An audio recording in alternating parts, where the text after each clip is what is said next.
भेद होते हैं। सभी बच्चे व्याकरण की किताब निकालेंगे, पेज नंबर 32। अमन मेरे दादाजी की हवेली में इतनी लंबी सीढ़ी थी, यदि वे उसको खड़ा कर दे तो वह चांद तक पहुंच जाती थी। तो अमन कह रहा है कि मेरे दादाजी की हवेली में इतनी लंबी सीढ़ी थी कि वे उसको खड़ा कर दे तो वह चांद तक पहुंच जाती थी। सारे शहर की सीढ़ियां मिलकर भी उससे छोटी रहती थी। गौरव कहता है हंसते हुए, मेरे नाना जी के पास इतना लंबा डंडा था कि उससे बादलों को जब मर्जी हिलाकर बरसात करा लेते थे।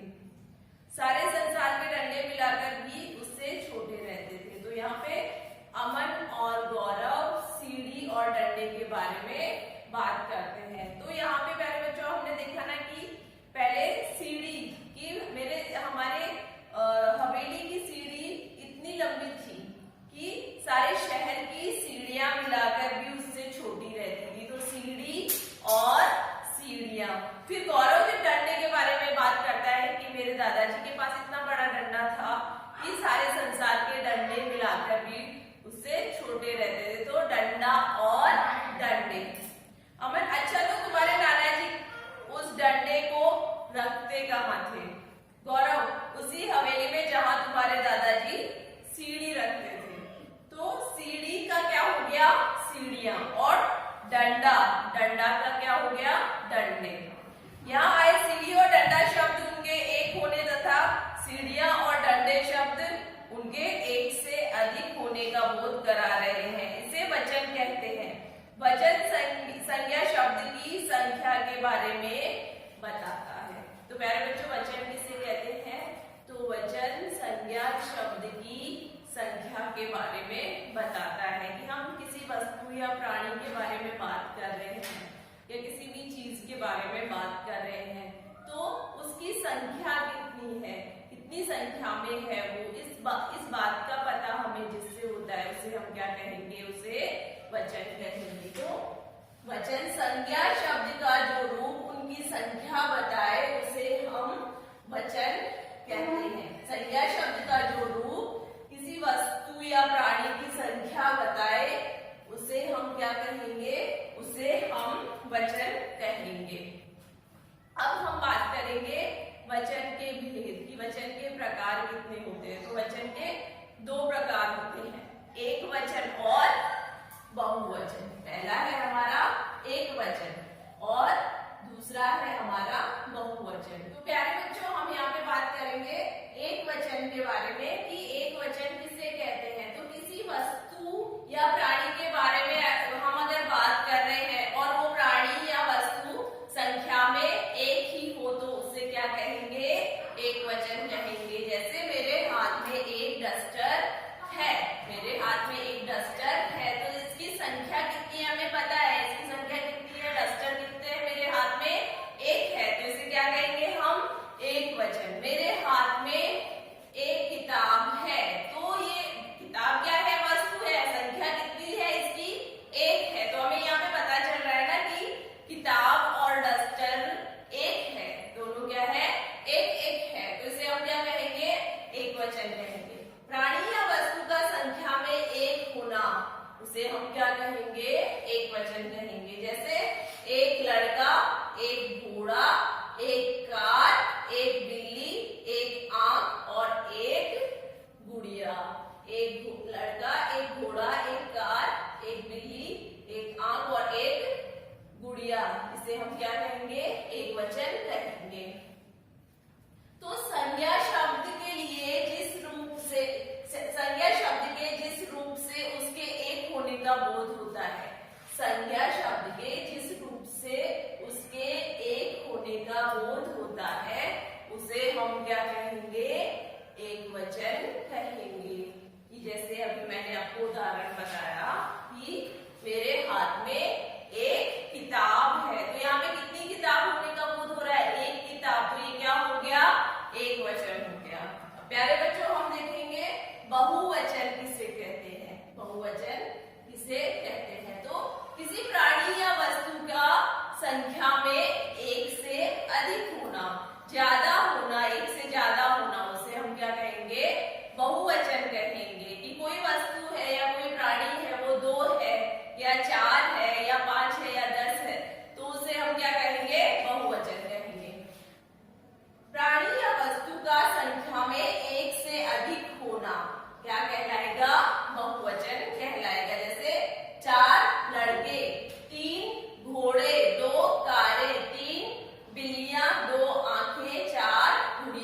तो ये जितने भी देखे शब्द देखे हमने, इनमें सब एक से अधिक है। लड़के कितने हैं? तो लड़के 4 हैं। घोड़े कितने हैं? घोड़े 3 हैं, मतलब एक से अधिक है। कारें कितनी है? 2 है, तो एक से अधिक है। बिल्लियां 3 है, यहाँ पे भी बिल्लियां भी क्या है? एक से अधिक है। आंखें कितनी है? आंखें 2 है। गुड़िया कितनी है? गुड़िया 4 है। तो यहाँ पे जो वस्तु या जो प्राणी एक से अधिक होती है, एक से ज्यादा संख्या में होती है, उसे हम क्या कहेंगे बच्चों? उसे हम बहुवचन कहेंगे। तो बहुवचन की परिभाषा क्या होगी? कि संज्ञा के जिस रूप से उसके एक से अधिक होने का बोध हो। संज्ञा के जिस रूप से हमें उसके एक से अधिक होने का बोध हो, उसे हम क्या कहेंगे? उसे हम बहुवचन कहेंगे। तो आई बात समझ में प्यारे बच्चों? एक वचन और बहुवचन किसे कहेंगे? एक वचन में किसी एक वस्तु या प्राणी के बारे में बात की जाती है, और बहुवचन में एक से अधिक प्राणियों या वस्तुओं के बारे में बात की जाती है। अब बच्चों कुछ संज्ञा शब्द ऐसे भी होते हैं कि जिनका रूप वचन बदलने पर भी नहीं बदलता है। जैसे कि हमने यहाँ पे देखा कि यहाँ पे वचन बदल गया 4, जैसे लड़का, एक वचन था तो लड़का, लेकिन इसका वचन जैसे ही बदल गया तो 4, जब ये 4 है तो क्या हो गए? लड़के हो गए। तो यहाँ पे क्या हुआ? लड़का से लड़के हो गए। तो कुछ संज्ञा शब्द ऐसे भी होते हैं जिनका वचन बदल जाए लेकिन उनका रूप नहीं बदलता है। जैसे कि एक पेड़, एक पेड़ तो 3 पेड़। अगर पेड़ है उसके बारे में हम बात कर रहे हैं, तो अगर वो एक ही है तब भी हम उसे पेड़ कहेंगे, और अगर वो 3 है तो भी पेड़ कहेंगे, 4 है तो भी पेड़ कहेंगे। एक मोर, 3 मोर। मोर के बारे में अगर हम बात करेंगे कि एक मोर है, वहां पर एक मोर है, और अगर वहां पर 3 मोर है तो भी उन्हें हम क्या कहेंगे? मोर ही कहेंगे। यहाँ पे इसका रूप नहीं बदलेगा। एक वचन में भी मोर ही कहलाएगा और बहुवचन में भी मोर ही कहलाएगा। फिर एक गिलास, 4 गिलास। यहाँ पे एक वचन से बहुवचन हो गया, फिर भी इसका रूप नहीं बदला। गिलास गिलास ही रहता है। एक होता है तब भी, एक वचन में होता है तब भी गिलास रहता है, और बहुवचन में होता है तब भी गिलास ही रहता है। फिर एक भालू, 4 भालू। एक भालू, 2 भालू। एक भालू, 3 भालू। एक भालू, 5 भालू। तो भालू एक वचन में भी भालू ही कहलाएगा और बहुवचन में भी भालू ही कहलाएगा। अब आगे देखेंगे वचन संबंधी विशेष बातें की। कुछ ऐसी बातें होती हैं कि जब हम एक वचन से बहुवचन बनाते हैं तो उन बातों का ध्यान रखना होता है। कि जैसे आदर के लिए एक वचन के स्थान पर बहुवचन का प्रयोग होता है। कि अगर हम किसी को आदर देते हैं, किसी के लिए आदर से बात करते हैं, तो वहां पे क्या होता है? एक वचन के स्थान पर बहुवचन का प्रयोग किया जाता है। जैसे अध्यापक जी पढ़ा रहे हैं। अध्यापक जी पढ़ा रहे हैं। अध्यापक जी क्या है? एक वचन है ना, लेकिन पढ़ा रहे हैं, यहाँ पे क्या हुआ? बहुवचन का प्रयोग हो गया। ये एक वचन है अध्यापक जी, लेकिन पढ़ा रहे हैं। फिर पिताजी खाना खा रहे हैं। तो यहाँ पे क्या हुआ? एक वचन के स्थान पर बहुवचन का प्रयोग हुआ कि खा रहे हैं। पिताजी क्या है? पिताजी एक वचन है, लेकिन जब हम वो उनके लिए, उनके प्रति आदर से बात करेंगे तो पिताजी खाना खा रहे हैं। तो ये क्या हो गया? हमारा बहुवचन। यहाँ पे हमने क्या किया? किसका प्रयोग किया? बहुवचन का प्रयोग किया। फिर संज्ञा ही नहीं, विशेषण या क्रिया से भी एक वचन या बहुवचन का पता चलता है। कि सिर्फ संज्ञा से ही नहीं, एक वचन और बहुवचन का पता हमें किससे चलता है? सर्वनाम, विशेषण या क्रिया से भी इसका पता चलता है। बच्चों सब अपनी किताब में देखेंगे पेज नंबर 34 कि एक का क्या हो गया?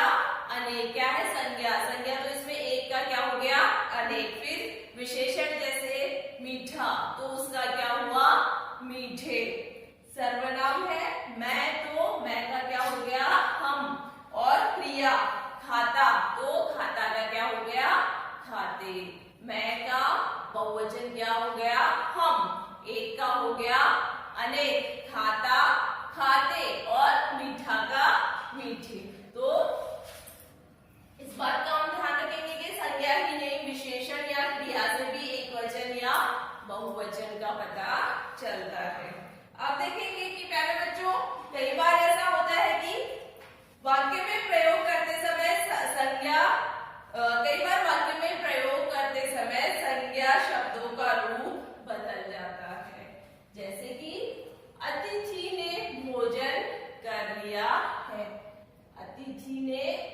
भोजन कर लिया है।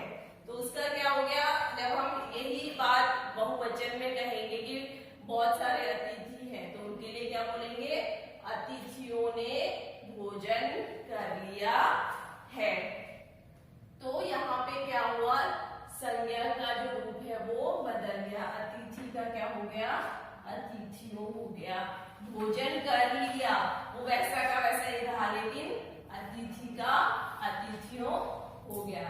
फिर है बेल पर अंगूर लगे हैं, बेल पर अंगूर लगे हैं। तो इसका अगर हम बोलेंगे कि बहुत सारी बेलें हैं उन पर अंगूर लगे हैं, तो बेलों पर अंगूर लगे हैं। तो यहाँ पे बेल का क्या हो गया, बेलों हो गया। अंगूर लगे हैं वैसा ही रहेगा, लेकिन बेल पर अंगूर लगे हैं, बेलों पर अंगूर लगे हैं। तो यहाँ पे क्या हुआ, संज्ञा का रूप बदल गया है। बच्चों कुछ शब्द ऐसे भी होते हैं जिनका एक वचन और बहुवचन में एक जैसे ही प्रयोग किया जाता है। तो कुछ शब्द एक वचन और बहुवचन में एक जैसे ही होते हैं। अगर उनका एक वचन में प्रयोग किया जाए तो भी वो वैसे ही रहते हैं, और उनका प्रयोग बहुवचन में किया जाए तो भी वो वैसे ही रहते हैं, मतलब कि उनका रूप नहीं बदलता। जैसे जनता, भीड़, समूह, दल, आदमी, हाथ, बादल, धरती आदि। तो ये ऐसे शब्द हैं जिनका अगर आप एक वचन वाले वाक्य में प्रयोग करोगे तो भी वो वैसे ही रहेंगे, और बहुवचन वाले वाक्य में अगर आप प्रयोग करोगे तो भी वो वैसे ही रहेंगे। अब आगे है कि कुछ शब्द एक वचन होने पर भी बहुवचन के रूप में प्रयोग होते हैं। कुछ शब्द ऐसे भी होते हैं जो होते तो एक वचन है, लेकिन उनका प्रयोग जब किया जाता है तो बहुवचन के रूप में प्रयोग किया जाता है। जैसे दर्शन, प्राण, बाल, हस्ताक्षर आदि। तो ये शब्द ऐसे हैं, ये एक वचन शब्द है लेकिन इनका प्रयोग बहुवचन के रूप में किया जाएगा। अब है एक वचन से बहुवचन बनाते समय कुछ शब्द ऐसे होते हैं कि जैसे दीर्घ ऊ होता है, अंत में अगर उसमें दीर्घ ऊ होता है तो उसका जब बहुवचन बनाएंगे तो ह्रस्व ऊ बन जाएगा, और अगर दीर्घ ई होता है अंत में, शब्द के अंत में, तो उसका ह्रस्व ई हो जाएगा। जैसे वधू, वधू में यहाँ पे दीर्घ ऊ है, लेकिन जब हमने इसका बहुवचन बनाया तो ये ह्रस्व ऊ हो गया वधू में। एक वचन से बहुवचन में जब हमने इस शब्द का प्रयोग किया तो यहाँ पे जो दीर्घ ऊ की मात्रा थी वो हटा दी जाएगी और वधुएं होगा, तो यहाँ पे ह्रस्व ऊ की मात्रा आएगी। फिर रानी, रानियां। तो यहाँ पे रानी जो है वो एक वचन में है, एक वचन में दीर्घ ई की मात्रा है यहाँ पे, लेकिन जब इसका बहुवचन रानियां हुआ तो ये क्या हो गया, यहाँ पे छोटी ई की मात्रा आएगी। आई बात समझ में कि बड़ी ई की मात्रा थी, लेकिन जब हमने इसका बहुवचन बनाया रानियां हुआ तो यहाँ पे छोटी ई की मात्रा आएगी। ये बात आपको बच्चों हमेशा याद रखनी है। फिर है कभी कभी बहुवचन बनाने के लिए हम गण, वर्ग और जैसे शब्द भी जोड़ते हैं कि गण है, वर्ग है, वृंद है, ऐसे शब्दों को जोड़ा जाता है बहुवचन बनाने के लिए। जैसे कि अध्यापक गण, मित्रगण, अध्यापक वर्ग और छात्र वर्ग, ये कुछ बहुवचन शब्द है। एक वचन से जब बहुवचन बनाया हमने, अध्यापक का बहुवचन बनाया किया, अध्यापक शब्द का जब हमने बहुवचन किया तो क्या हो गया, अध्यापक से अध्यापक गण, आगे क्या लग गया, गण लग गया। फिर मित्र, मित्र का बहुवचन मित्रगण, मित्र के आगे गण लग गया।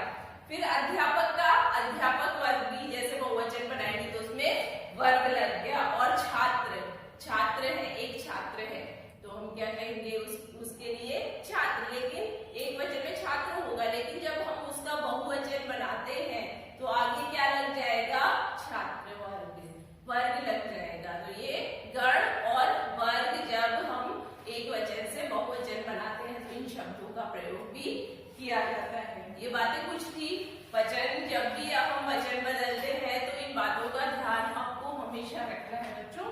अब हम देखें सभी बच्चे अपनी किताब में ध्यान देंगे, पेज नंबर 35। एक वचन है चाबी, तो उसका बहुवचन क्या हो गया? चाबियां। तो अभी जैसे मैंने आपको बताया था बच्चों की दीर्घ ई की मात्रा है, लेकिन जब बहुवचन हमने किया इसका तो ह्रस्व ई की मात्रा है। तो वैसे ही चाबी में भी हुई हुआ कि चाबी में दीर्घ ई की मात्रा है, लेकिन जब उसका बहुवचन हो गया तो ई की मात्रा कौन सी लगी? छोटी ई की मात्रा लगेगी। तो क्या हो गया? चाबियां। भुजा, भुजाएं, बोली, बोलियां, थाली, थालियां, कक्षा, कक्षाएं, राखी, राखियां, चिड़िया, चिड़िया। अब यहाँ पे चिड़िया का जब हमने बहुवचन किया तो चिड़िया ऊपर चंद्र बिंदु लग गया।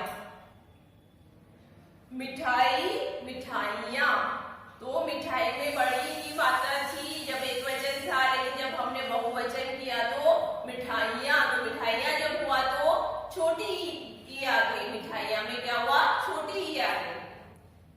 माता, माताएं, आंख, आंखें, लता, लताएं, सेना, सेनाएं, पत्ती, पत्तियां, टोपी, टोपियां, ऋतु, ऋतुएं, नाली, नालियां, नदी, नदियां, रस्सी, रस्सियां, तारा, तारे, क्यारी, क्यारियां, खुरपी, खुरपियां, बहन, बहनें, मेज, मेजें, दिशा, दिशाएं, बालिका, बालिकाएं, गाड़ी, गाड़ियां, नाले, नाला, नाले, जटा, जटाएं, पाठशाला, पाठशालाएं, ताला, ताले, घड़ी, घड़ियां, मछली, मछलियां, लकड़ी, लकड़ियां, बालिका, बालिकाएं, कहानी, कहानियां, घटना, घटनाएं, पर्दा, पर्दे, महिला, महिलाएं, चादर, चादरें, भल्ला, भल्ले, दीवार, दीवारें, सड़क, सड़कें, शाखा, शाखाएं, दवाई, दवाइयां, बाली, बालियां, बच्चा, बच्चे, कमीज, कमीजें, कमीज का क्या हो गया? कमीजें, कमरा का क्या हो गया? कमरे, सलाई, सलाई